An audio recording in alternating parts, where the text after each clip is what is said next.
Assalamualaikum students, how are you all? I hope you all will be fine. As you know, we are on chapter number 6, computer logic and gates, exercise question number 5 and the part is 2. ठीक है, so question number 5 is draw two table of the following boolean functions and part is f2 is which is equal to xz x naught z plus yz naught plus xyz. अच्छा, कुछ जो है students ये समझते हैं कि यहाँ पे टू वेरिएबल है तो हम जो है वो टू इनपुट्स इसमें लेंगे। ऐसा नहीं होता। अगर आप यहाँ पे देखें तो यहाँ पे एक्स जी है और यहाँ पे वाई जी है। इसका मतलब है कि हमारे पास एक्स भी यहाँ पे गिवन है, वाई भी गिवन है, जी भी गिवन है। तो फिर हम थ्री जो है ना इनपुट्स इसकी लेंगे, ठीक है, और उसके पॉसिबल कॉम्बिनेशंस बनाएंगे। ठीक है, ये चीज़ याद रखिएगा, इस पर कंफ्यूज होने वाली बात नहीं है यहाँ, क्योंकि यहाँ पे भी तो एक्स वाई जी है ना। ठीक है, अगर यहाँ पे एक्स जी है, यहाँ पे वाई जी है, तो इसका मतलब है इसके अंदर एक्स भी गिवन है, वाई भी गिवन है और जी भी गिवन है। ठीक है, तो हम इस पे कितनी इनपुट्स बन लेंगे, थ्री इनपुट्स होंगे हमारे पास यहाँ पे और इसके पॉसिबल कॉम्बिनेशंस बनाते हैं। तो इसको स्टार्ट करते हैं, ड्रॉ करते हैं। सबसे पहले ड्रॉ करते हैं, ने ड्रॉ करना है इस तरह। ठीक है, जैसे मैं ड्रॉ कर रही हूँ, इस पर ज़रा लिख लेते हैं ना।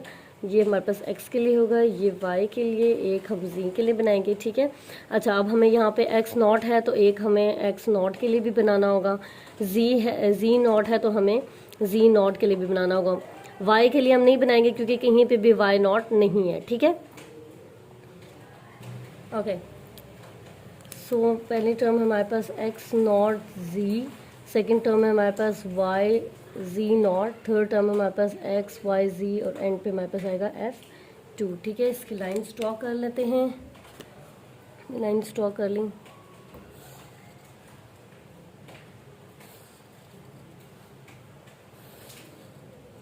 ओके, अब इसको फिल करना स्टार्ट करते हैं।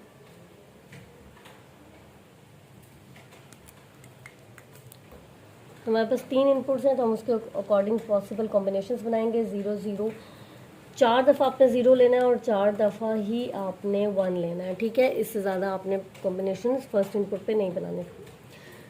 ठीक है, यहाँ पे 0 0 1 1 0 0 1 1 0 1 0 1 0 1 0 1। ठीक है, ये हमने पॉसिबल कॉम्बिनेशंस बना दिए। 0 0 0 0 1 0 1 0 0 1 1 1 0 0। ठीक है, ये हमने पॉसिबल कॉम्बिनेशंस बना दिए। ठीक है, तो हमारे पास एक्स नॉट था, एक्स पे यहाँ पे टर्म हमारे पास होती है 0 0 0 1 0 0 जा रही है। ठीक है, और ये 1 1 है।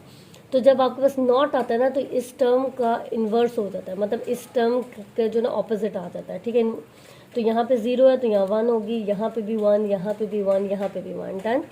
यहाँ पे 1 है तो यहाँ 0 0 0 0। नेक्स्ट हमारे पास जी नॉट है, जी नॉट पे 0 है तो फिर यहाँ नॉट है इसलिए 1 हो जाएगा। यहाँ पे 1 है तो नॉट की वजह से ये 0 हो जाएगा, ये आपके पास 1 होगा और ये आपके पास 0, ये 1, ये 0, ये 1, ये 0। ठीक है, ये आपके पास जो है ना 1 है, 0 नहीं है। ठीक है,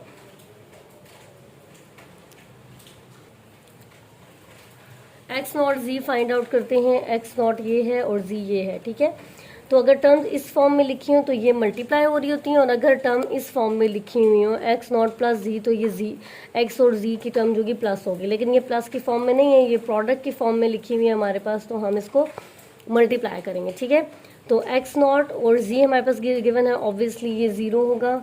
ठीक है, ये 1, ये 0, ये 1, क्योंकि 1 को 1 से मल्टीप्लाई करेंगे तो 1 ही आएगा, ये 0, ये भी 0, क्योंकि 1 0 से मल्टीप्लाई हो तो 0 ही आता है, 0 0 से मल्टीप्लाई हो तो ऑब्वियसली 0 ही आता है, और ये भी आपके पास जो है 0 आएगी। ठीक है, नाउ y और z नॉट, ये हमारे पास है y और z नॉट। ठीक है, तो इसको लिखते हैं 0, पहली वाली जो हमारे पास आएगी टर्म वैल्यू यहाँ पे 0 है y पे, और z नॉट पे क्या है 1 है, तो ऑब्वियसली मल्टीप्लाई होगा तो 0 बनेगा।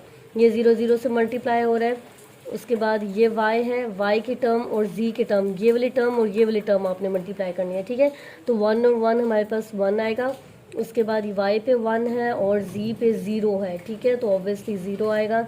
यहाँ पे y पे 0 है और z पे 1 है, तो ये भी आपके पास 0 आएगा, ये भी 0 है, ये भी 0, तो ऑब्वियसली ये भी 0 आएगा। यहाँ पे 1 है और यहाँ पे भी 1 है तो 1 मल्टीप्लाई बाय 1 1 ही आएगा। यहाँ पे y पे 0 है और यहाँ पे z नॉट पे y पे 1 है और z नॉट पे 0 है तो हमारे पास ये 0 आएगा। ठीक है, अब हमने मल्टीप्लाई करना है x y और z को, तो हम इसको मल्टीप्लाई करते हैं। x y z 0 0 0 0 multiply by 0 multiply by 0 तो ऑब्वियसली 0 ही आएगा आपके पास। 0 मल्टीप्लाई बाय 0 0 ही आएगा और 0 मल्टीप्लाई होगा 1 के साथ तो ये भी आपके पास 0 ही आएगा। ठीक है, सो इसको सॉल्व करते हैं। 0 1 0 0 1 1, ये मैं एक्चुअली इनको मल्टीप्लाई कर रही हूँ। ठीक है, ये चीज़ याद रखिएगा 1 कि ये पता नहीं कैसे लिख रही हैं, ये मैं इन तीनों टर्म्स को मल्टीप्लाई कर रही हूँ। यहाँ पे भी 0, यहाँ पे 0 क्यों लिखा है, क्योंकि अगर एक भी टर्म में 0 आ जाए ना एक पे भी, तो फिर ये बाकी वैल्यूज़ भी 0 हो जाती हैं।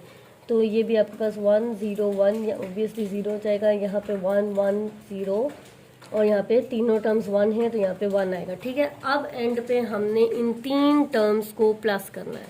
ठीक है, x not z plus y z not plus x y z। ठीक है, अब हम इसको प्लस करते हैं तो x not z y z not और x y z हमारे पास 0 ही रहेगी।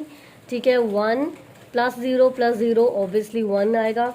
0 प्लस 1 प्लस 0 1 ही आएगा। यहाँ पे हम 0 क्यों नहीं आ रहा, क्योंकि यहाँ पे मैं मल्टीप्लाई नहीं कर रही, यहाँ पे मैं इन तीनों टर्म्स का जो आंसर आया था उसको प्लस कर रही हूँ। ठीक है, तो यहाँ पे मेरे पास 1 0 1 1 ही आएगा। यहाँ पे भी 0, यहाँ पे भी 0, यहाँ पे 1 और ये 1।